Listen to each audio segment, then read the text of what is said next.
안녕하세요. 다양한 수학 고민을 즐거운 수다로 풀어보는 수다학입니다. 어릴 적에 선생님께서 장래 희망을 적어봐라 라고 하시면 정말 저는 머리가 아팠어요. 너무 되고 싶은 게 많았거든요. 엄마도 되고 싶고 또 파일럿도 되고 싶고 정말 아주 많은 꿈을 꿨었는데 요즘 초등학생들에게 장래 희망을 적어봐라 하면 대세가 딱 두 가지라고 합니다. 하나는 연예인, 하나는 운동선수라고 하는데요. 과연 다른 나라의 초등학생들은 어떤 장래 희망을 갖고 있는지 궁금하지 않으세요? 자, 오늘도 다양한 수학 고민을 시원하게 풀어주실 네 분 소개해드립니다. 어서 오세요. 안녕하세요. 안녕하세요.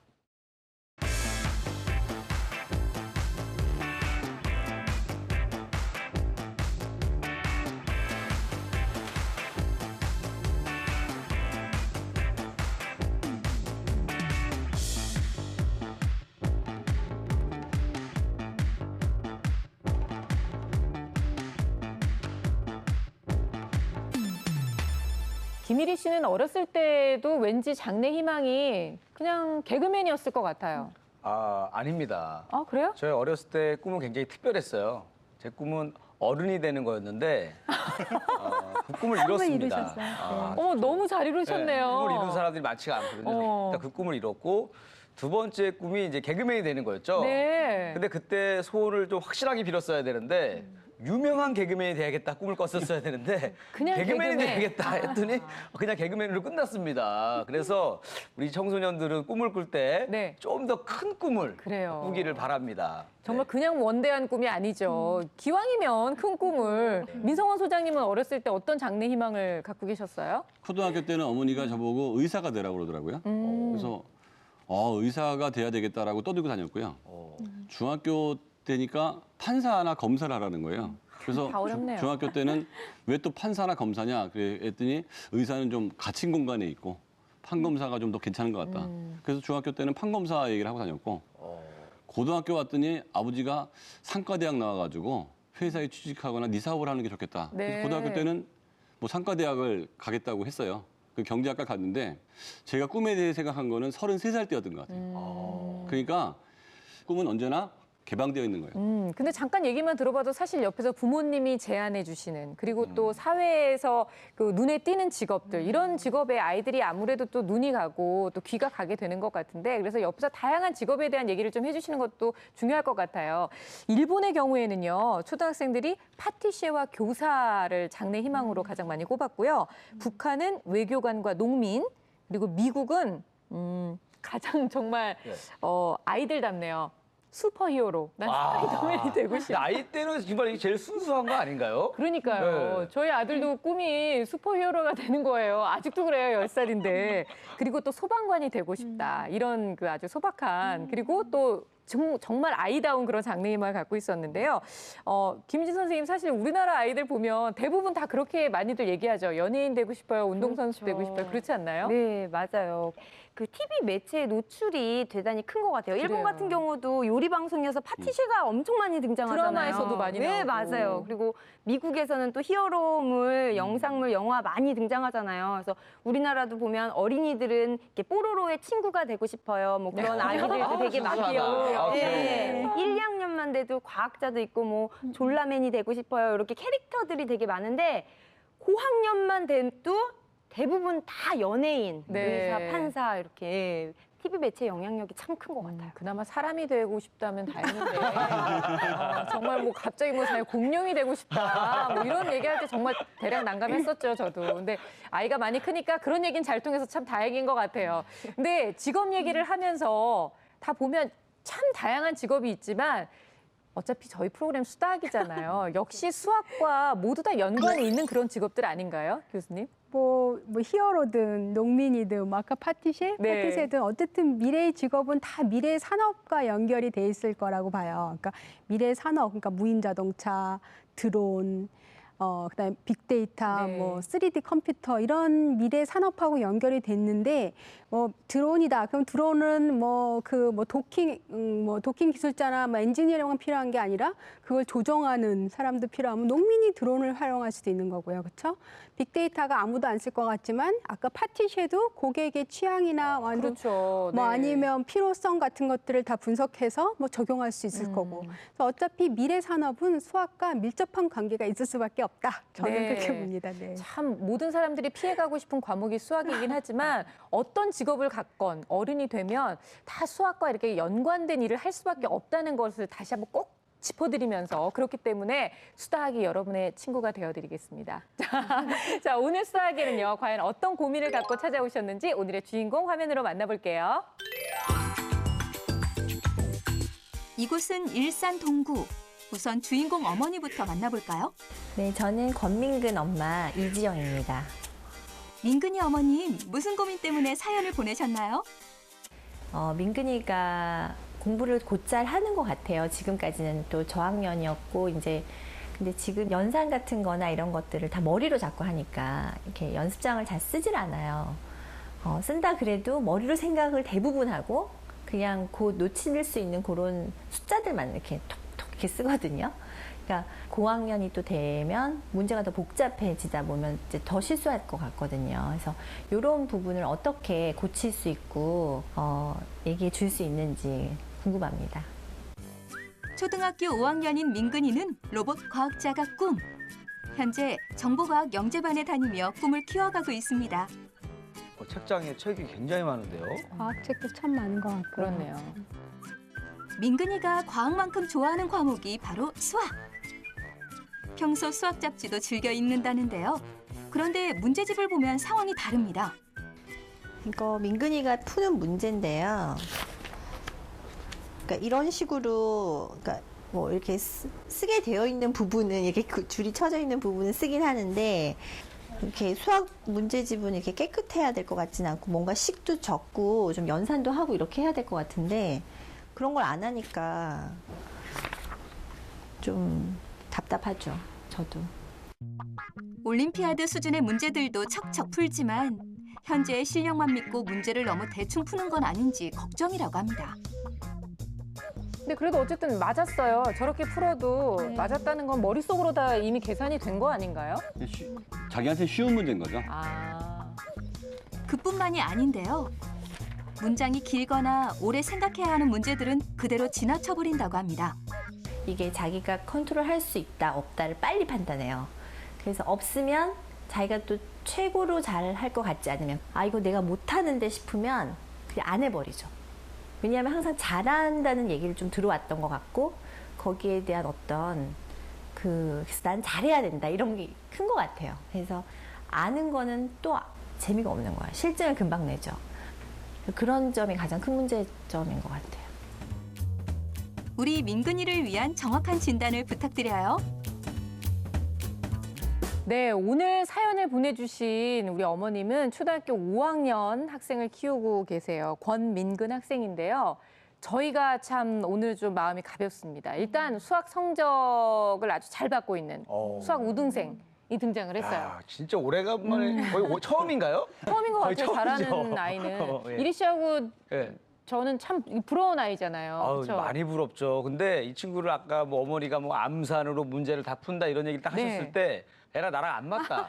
나 다른 네, 아이다. 많이 다른데 근데 문제집은 보면 나랑 비슷해요. 저도 별로 이렇게 식을 많이 안 썼어요. 네. 왜냐면 바로 해답지 보고 바로 적었으니까. 근데 이 친구는 그걸 머리에서 다 끝내버린다니까 네. 뭔가 비슷한 것 같으면서도 많이 다른 아. 네, 그런 그렇죠. 느낌이 있네요. 그러니까 굳이 이걸 적지 않은 거에 이유가 다른 거죠. 우리는 적을 수 없어서 못 적은 거고 그렇죠. 이 친구는 굳이 적지 않아도 머릿속으로 이미 다 해결이 됐는데 왜 적어? 뭐 이렇게 생각할 수 있는 것 같아요. 우리 그 민근이는요. 로봇 과학자가 장래 희망이고요. 현재 과학 영재반에 다니고 있어요. 제 아이면 좋겠네요.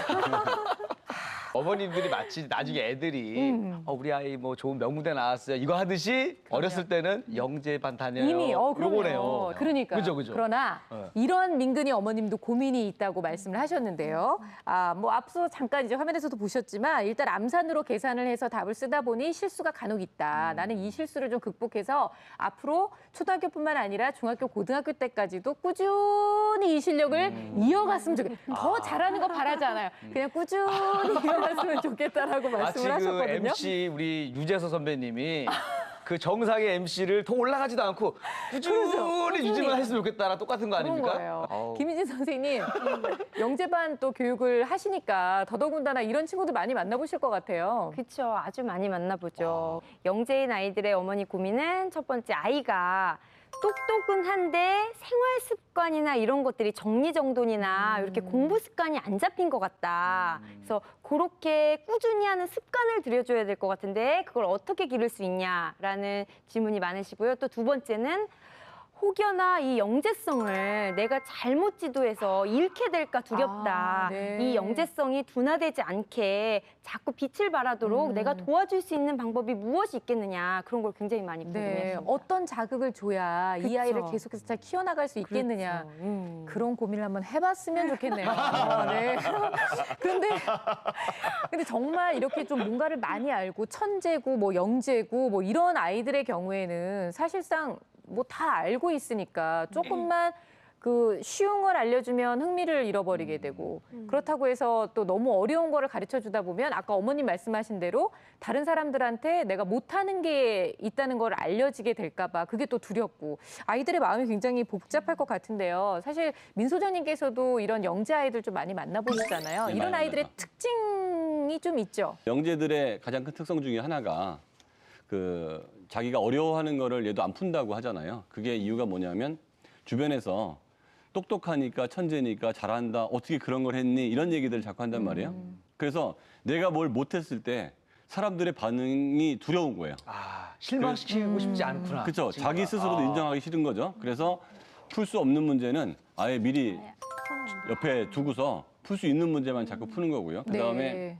내가 노력을 하는 순간 난 영재가 아닐 수도 있다라는 그런 생각을 하기 때문에 노력을 하는 좋은 습관이 안 될 가능성이 또 영재한테 있어요. 난 배우지 않아도 알아야만 하는 그렇죠. 그다음에 이거 외에도 뭐 영재 특성은 많은데 지금 다 얘기할 수는 없고 하다가 네. 하나씩 풀어 나가도록 하겠습니다. 네. 고 교수님께서는 아이의 그 환경에 대해서는 어떻게 보셨나요?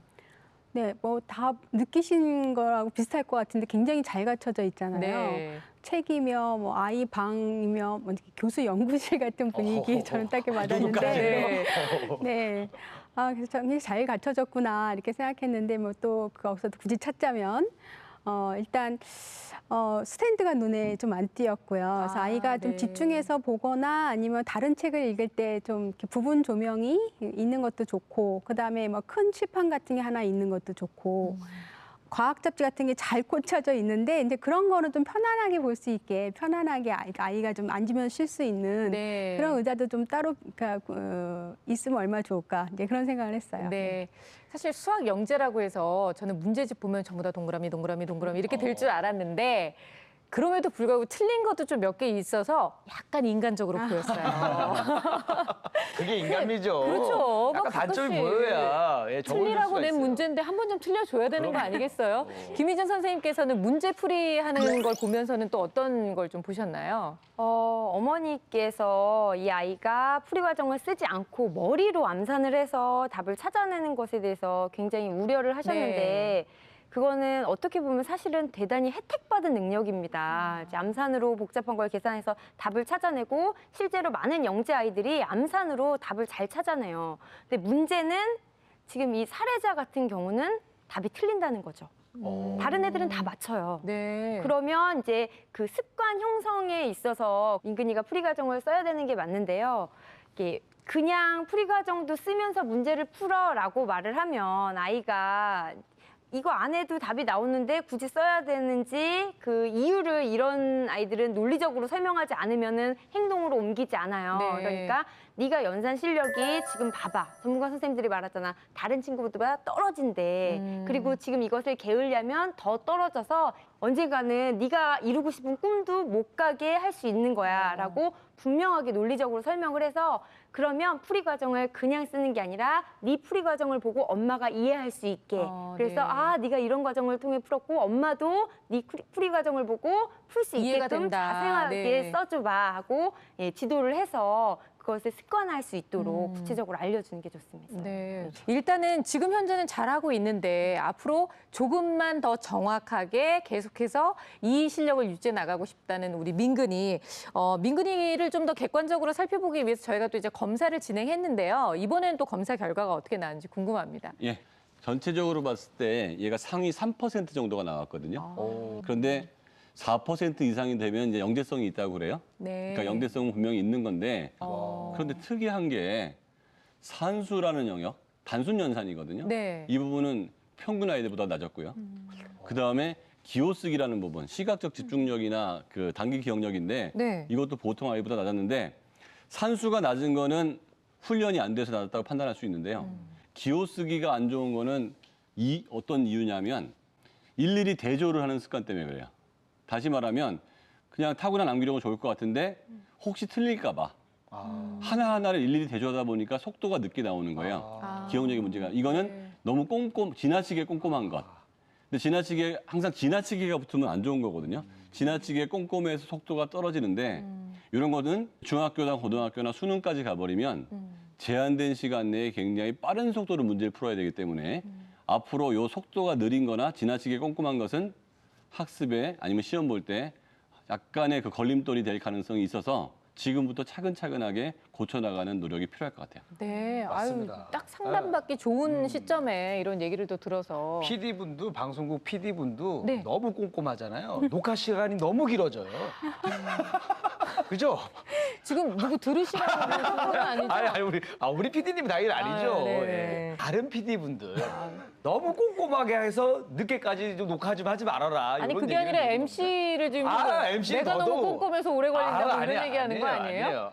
찔리세요? 그렇게도 안 해요. 어쨌든 이렇게 굉장히 꼼꼼한 성향을 가지고 있고 공부 머리가 좋고 뭐 이런 성향을 가지고 있는 우리 민근이 일단 지금 이제 만나봐야 할 것 같은데요. 어떻게 일상생활을 하고 있고 수학 공부는 어떻게 진행이 되고 있는지 화면으로 함께 만나보겠습니다. 거실에서 도란도란 이야기를 하며 공부를 하는 형제. 형아. 왜? 이거 모르겠어. 이거? 오늘의 주인공 민근이가 동생의 공부를 도와주고 있네요. 응? 몇 빼야 돼? 8에서. 5를 빼야 돼. 5는 여기 있잖아. 1을 빼야 돼. 동생 공부도 저렇게 잘 가르쳐 주나 봐요. 39. 민근이가 학교 후에 제일 먼저 하는 일이 동생 공부 도와주기. 그러면 몇 또박또박 꼼꼼하게 알려주는 게 역시 수학 우등생답네요. 진짜 과외 선생님 같아요. 되게 진지하네. 4. 이거 숫자가 뭐야? 반짝이야. 민근이는 어떻게 수학을 잘하게 된 걸까요? 꿈이 로봇과학자인데 그 꿈을 이루기 위해서 잘 하려면 과학이랑 수학을 잘 해야 된다고 생각해요. 그 프로그래밍 언어 할 때도 수학이랑 약간 연관지어서 하니까 많이 접해지는 것도 수학이고 그러니까 재밌고 뭔가 신기한 거랄까 그래요. 동생 공부가 끝나면 민근이는 그제서야 자신만의 시간을 가집니다. 혼자 수학 공부하는 시간은 하루 1시간. 다른 과목은 몰라도 수학만큼은 매일 해야 한다는 것이 민근이 엄마 아빠의 철칙입니다. 문제 풀 때도 열정이 느껴지잖아요. 열정이. 암산으로 안 하고 그래도 좀 쓰네요. 조금은 쓰긴 쓰네요. 그런데 분명 수학을 좋아한다고 한 민근이 맞나요? 집중력이 흐트러졌는지 30분도 넘기지 못하고 온몸을 비틀기 시작합니다. 근데 은근히 또 잘 안 풀리는 부분도 있나 봐요. 저 문제집은 좀 어려운 문제집이라고 생각해요. 문제를 붙잡고는 있지만 공부 시작할 때와는 달리 열정적으로 보이지는 않습니다. 공부를 많이 하는 것 같진 않거든요.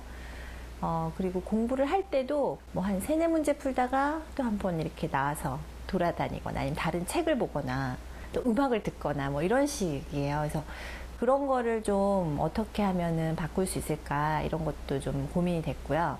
저는 그냥 공부를 적당히 한다 생각하는데 엄마는 계속 애들은 많이 하는데 저한테는 적게 한다고 해가지고 덜 하는 것 같기도 하고 잘 모르겠어요.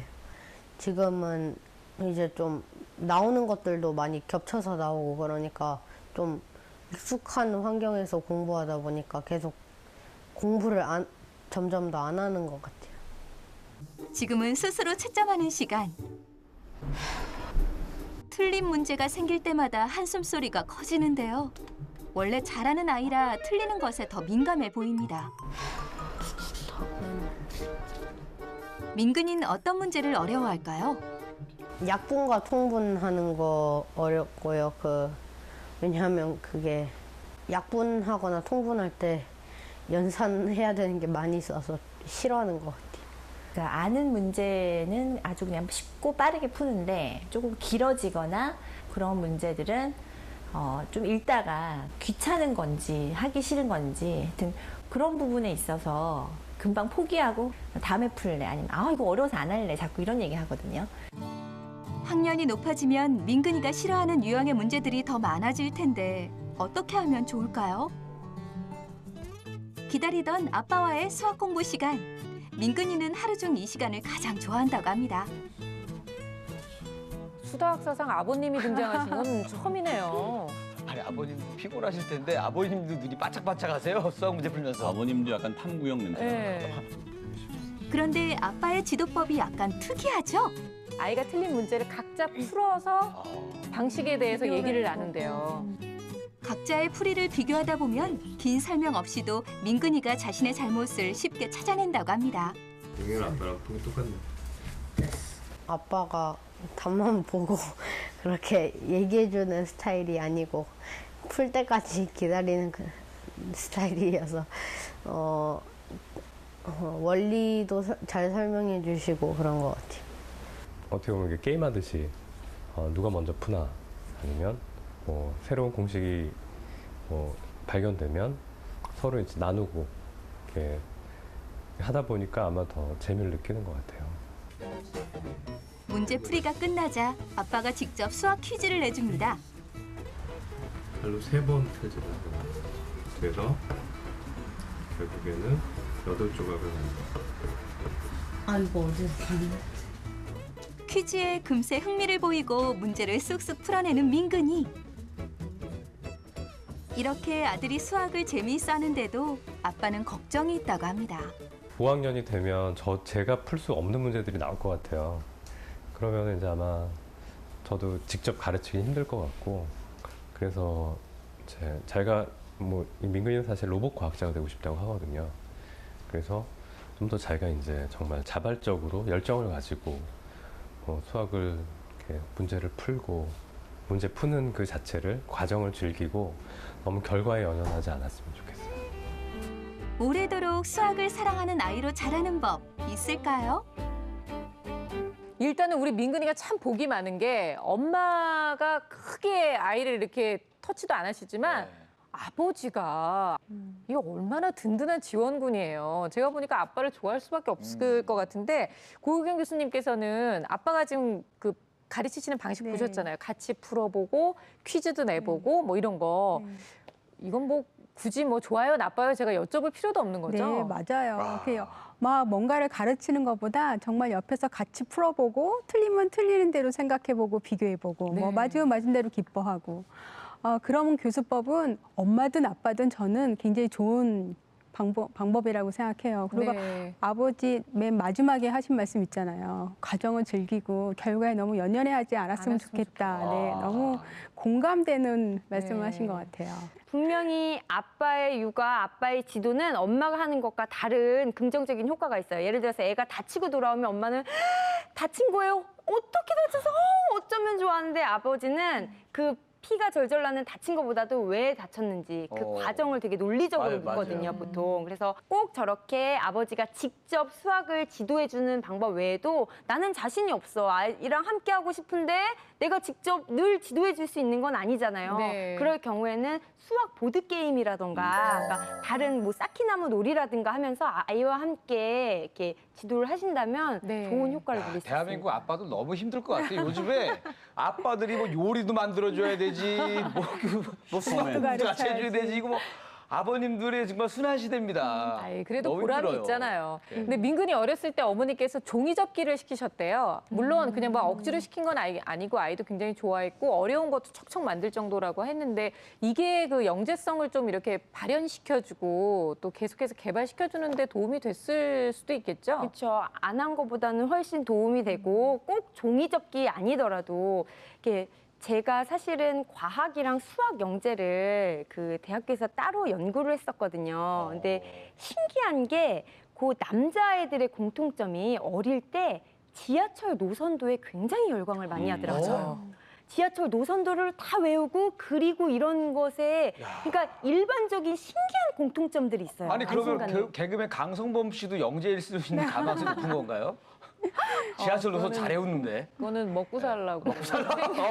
갑자기 슬퍼지네. 생계형이에요. 영재가 아닌데 네. 노력해서. 그래서 그 부모님들께서 뭐 시간이 날 때마다 데리고 다니면서 정말 지하철 데리고 다니면서 보면서 집에 와서 그 구성도를 그려보는 활동. 그래서 실제 활동을 이렇게 그림 그리는 그런 활동도 많이 했고요. 보면 어릴 때 보면 장난감을 만들어진 장난감을 사주지 않아요. 네. 영재된 아이들 보면 나무 조각이나 블럭처럼 아이가 단순하게 쌓아서 상상을 실어서 자신만의 세계를 만들 수 있는 그런 장난감들 있죠. 그러니까 그런 것들이 되게 영재성을 끌어주는데 효과적이에요. 종이접기나 어떤 블록 쌓기가 좋은 거는 완성된 상태를 일단 보잖아요. 그리고 맨종이로 그걸 만들어가는 거잖아요. 블록 쌓기도 완성 상태를 보고 이걸 싸서 이렇게 만들어가는 거기 때문에 네. 이 과정을 통해서 뭘 해야 되는지를 추론하는 거고 그다음에 지하철 노선도도 마찬가지죠. A지점에서 B지점까지 갈 때 어떤 경로를 통해서 가는 게 제일 빨리 갈아타는 건지 이것도 얘네들은 이렇게 가는 거와 이렇게 가는 거를 생각해 보게 되거든요. 네. 그럴 때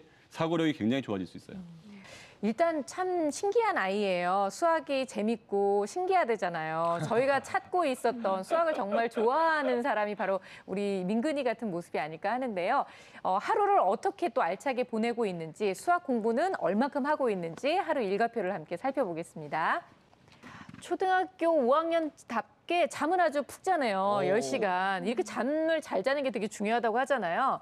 학교를 다녀와서 탁구, 그다음에 영재학습 활동을 2시간 동안 하고 그다음에 이제 수학 공부가 2시간 동안 들어가네요. 수학 공부를 뭐 많이 하는 편인데요. 네, 자유 시간도 있고 탁구도 있네요.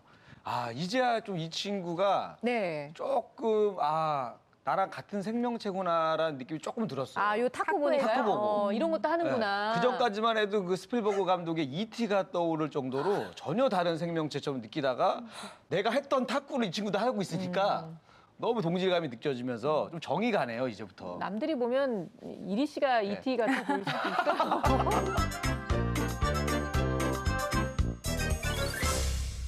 김희진 선생님, 네. 초등학교 5학년 아이인데 이 하루 일과표가 이 정도면 어떤가요? 아까 문제집 푼 거를 잠깐 봤더니 자기 수준보다 조금 높은 수준의 문제를 푸는 것처럼 보였거든요. 그래서 보면은 실제로 자기 학과 공부 외에도 뭐 올림피아드라든가 조금 수준 높은 것을 푸는데 저렇게 2시간씩을 공부하는데 제가 알기로는 아까 다 맞지 않았잖아요. 생각보다 많이 이제 맞지를 별표가 못해서 많았죠. 네. 그렇죠. 그래서 2시간 투여 대비 효과를 많이 누리지는 않는 것 같다. 그래서 시간을 좀 너무 늦게 잡는 거 아닌가, 오후 시간대로 잡는 거 아닌가 그런 생각이 좀 드네요. 지금 그리고 그 민근이가 동생을 가르쳤어요. 동생 가르치는 모습 보면 너무 귀엽죠.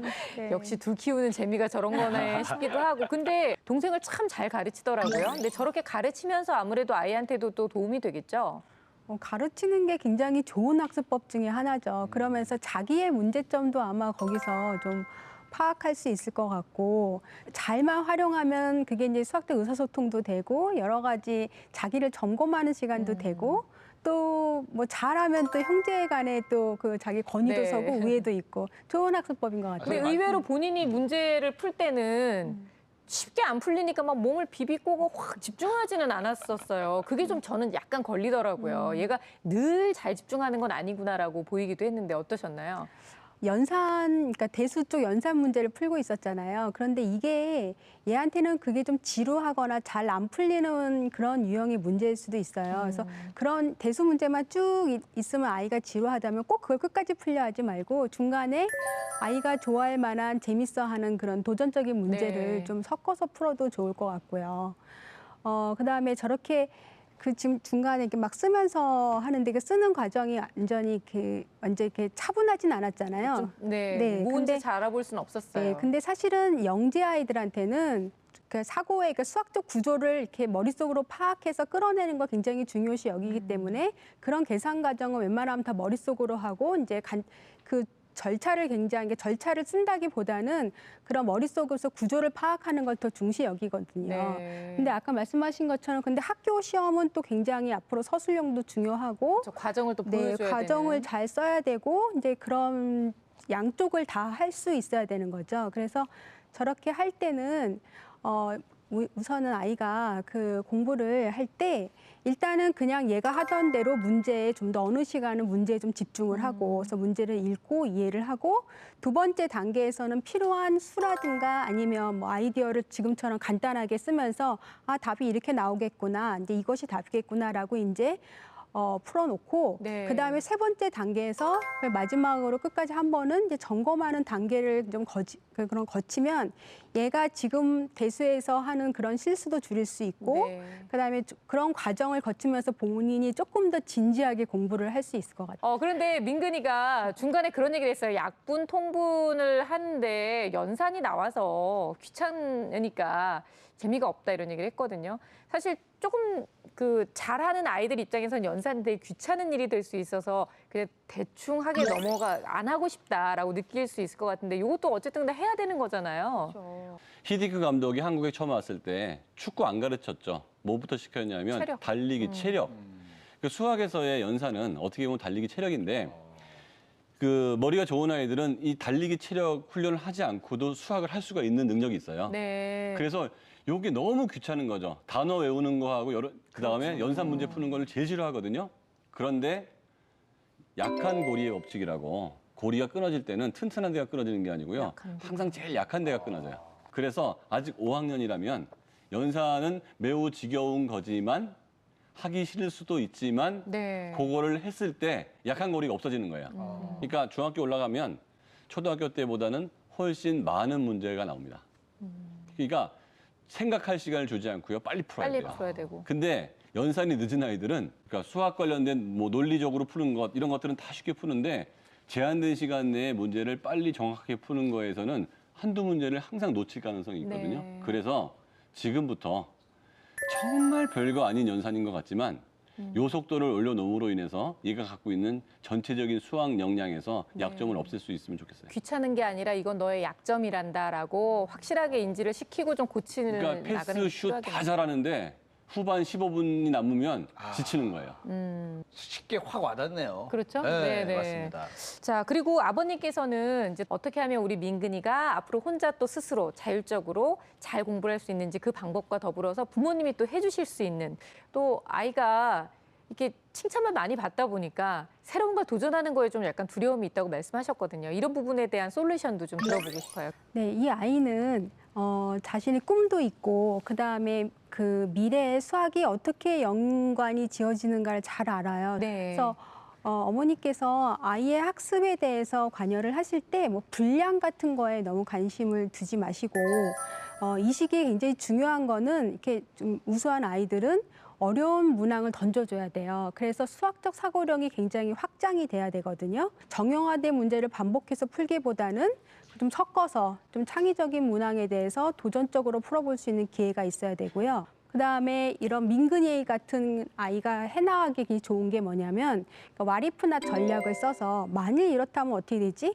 그래서 문제를 바꾸어 보는 거예요. 조건을 바꾸어 보는 거죠. 그래서 많은 문제가 있는데 매 모든 문제의 풀이법을 공부하는 게 아니라 도대체 이 풀이가 왜 나와야 되는지 왜 이렇게 풀어야 되는 건지를 스스로에게 자문을 해보는 거예요. 그건 이제 반영적 자문을 해보면서 그런 과정을 또 좀 더 기록을 해보면서 그러면서 아이가 수학적 사고력도 확장되면서 그런 지식이 굉장히 탄탄해질 수가 있는 거죠. 일단 아이들이 칭찬을 계속 받았을 때 내가 뭔가를 잘 못할 것 같은 경우에는 이게 내 약점이 되거든요. 근데 어렸을 때부터 이랬을 가능성이 많아요. 얘는 그 암산으로 풀어요. 이게 약간 걱정거리이기도 하지만 자랑성 걱정이에요. 자랑성 걱정이라고 하는데 옆에 있는 엄마들 보면 다 풀어도 틀리는 엄마 입장에서는 막 울컥하는 얘기거든요. 근데 얘는 안 가르쳐 준 걸 알아요. 그다음에 손 안 대고 문제를 풀어요. 걱정이에요라고 하는데 은연중에 얘한테 그게 주입되는 거예요. 그래서 나는 그 배우고 알면은 수치스럽고 그다음에 손 대고 풀면은 덜 똑똑해 보이기 때문에 그다음에 어떤 문제를 풀었을 때 모르는 게 있어서는 안 된다는 생각을 하거든요. 그래서 지금이라도 모르는 거는 자연스러운 거고 그다음에 그 연습하면 더 좋아질 수 있다. 그 네. 과정의 중요성을 알려줘야 됩니다. 아니 근데 이 세 분은 네. 너무 지금 쓸데없는 걱정을 하고 있는 게 아닌가. 왜요? 정말 쓸데없는 3대 걱정이 있습니다. 재벌 걱정, 연예인 걱정, 그리고 영재 걱정인데 아니 이분들은 알아서 잘하는 애를 뭐 굳이 뭐 이렇게 해라 저렇게 해도 좋겠다 뭐 그렇게 하시는데 지금도 충분히 잘하고 있고 네. 또 부모님이 이 정도 해놨으면 이제는 스스로 알아서 잘할 수 있다고 저는 생각합니다. 그래요. 예. 그건 남의 일이라고 너무 쉽게 얘기하는 거 아니에요? 아니 저는 뭐 이 말도 사실 맞고요. 또 잘하는 아이니까 조금만 도와주면 큰 걱정 없을 것 같기도 하고 또 부모님이 더 잘 이 아이를 이렇게 어떻게든 또 더 잘할 수 있게 만들어주고 싶으신 마음도 너무 이해가 됩니다. 어쨌든 선생님들이 말씀하셨던 요 그 세 가지를 잊지 마시고 우리 민근이가 앞으로도 꾸준히 수학에 대한 흥미를 잃지 않고 수학 우등생이 될 수 있도록 노력하신다면 좋은 결과가 있을 것 같아요. 자, 일단은 저희가 수다학에서 전문가 선생님들이 마지막으로 제안해드리는 가장 중요한 부분이잖아요. 그렇죠? 그럼요. 자, 오늘도 민근을 위한 결정적 한방! 제 결정적 한방은 바로 도전의식입니다. 도전. 네. 민근이 같은 경우는 어려운 문제 못 풀 것 같은 건 그냥 패스하고 안 풀었잖아요. 그래서 도전의식을 가지고 해결했을 때 성취감을 몇 번 맛보면 이 아이가 이제 어려운 문제를 접하면 포기하지 않고 계속 그 판에 적어가면서 시도할 것 같거든요. 그래서 네. 도전의식을 갖는 게 좋을 것 같습니다. 저의 결정적 한방은 반복 학습입니다. 그 누구나 자기가 잘하는 거, 좋아하는 거는 굉장히 열심히 하게 돼요. 높은 성취가 있는데 그보다 한 단계 더 높아가기 위해서는 지금까지 좀 안 하고 있었던 이 반복 학습을 조금만 받아들인다면 앞으로 생길 수 있는 문제가 거의 안 생길 겁니다. 문제 만들기 활동을 하라. 민근이에게 필요한 거는 수학적 그 문제 구조를 좀 더 잘 파악하고 수학적인 창의성을 좀 더 높이는 활동을 해야 되는데 그게 이렇게 문제 만들기 활동을 통해서 문제의 조건을 변화시키거나 추가시키거나 상황을 변화시키는 활동을 하면 민근이한테 아주 도움이 될 것 같습니다.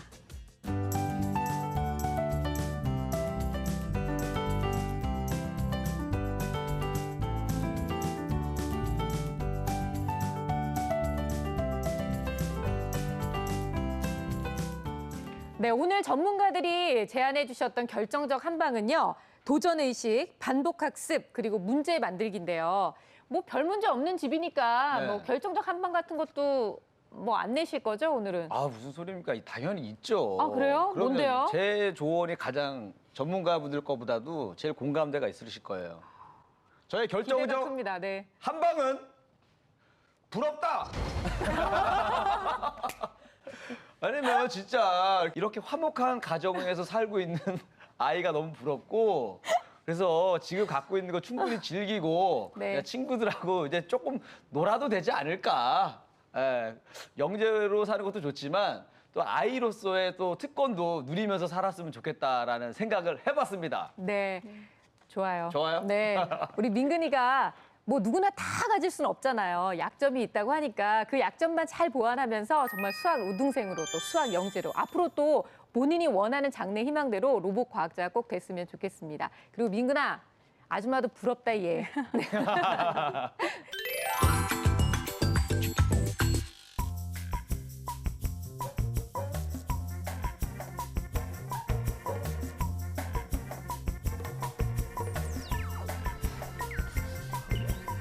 연산해야 되는 게 많이 있어서 싫어하는 거.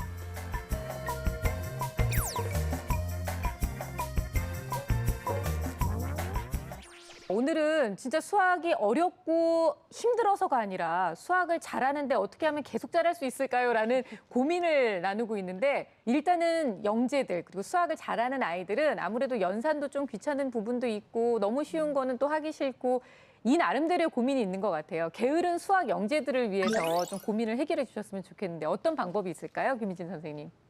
정말 신기하게도 수학 영재 앞에는 게으르다는 말이 많이 붙어요. 네. 정리정돈도 굉장히 많이 못하고요. 책가방도 항상 뭐 이렇게 구겨서 놓는 친구들 많고 책상 서랍, 사물함, 물건 읽다가 책을 덮고서 꽂는 게 아니라 막 펼쳐놓고 다음 걸 하러 가는 친구들도 많거든요. 그게 보면 행동이 굼뛰다기보다는 다른 생각을 하고 있어요. 무언가에 집중하고 있거나 뭔가 반짝반짝 다른 게 떠올라서 하거나 그런 활동을 하고 있거든요. 그러니까 분명하게 저도 영재원에서 아이들한테 지도를 하거든요. 마무리를 깔끔하게 해야 된다. 네. 하나를 새로 시작할 때는 아무리 좋은 지구를 뒤집을 세상의 결정적인 정보가 떠올라도 꼭 그렇게 자신이 하던 거 마무리하고 새로운 거 시작하는 걸로 네. 그걸 항상 머릿속에 주입할 수 있도록 여러 번 지속적으로 옆에서 말씀을 해주셔야 합니다.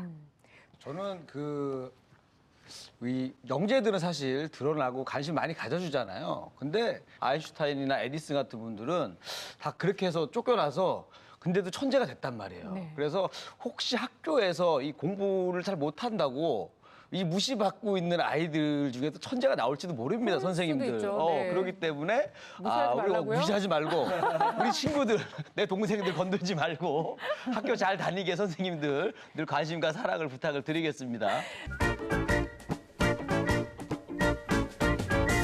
근데 저는 사실 오늘 방송하면서도 참 가장 조심스러운 표현이 지금 영재예요. 어느 날부터 정말 몇 년 전부터 우리나라에 갑자기 영재 바람, 영재 열풍이 불기 시작하면서 우리 주변에 없던 영재들이 막 생겨나지 않았어요? 그거는 왜 그러냐면요.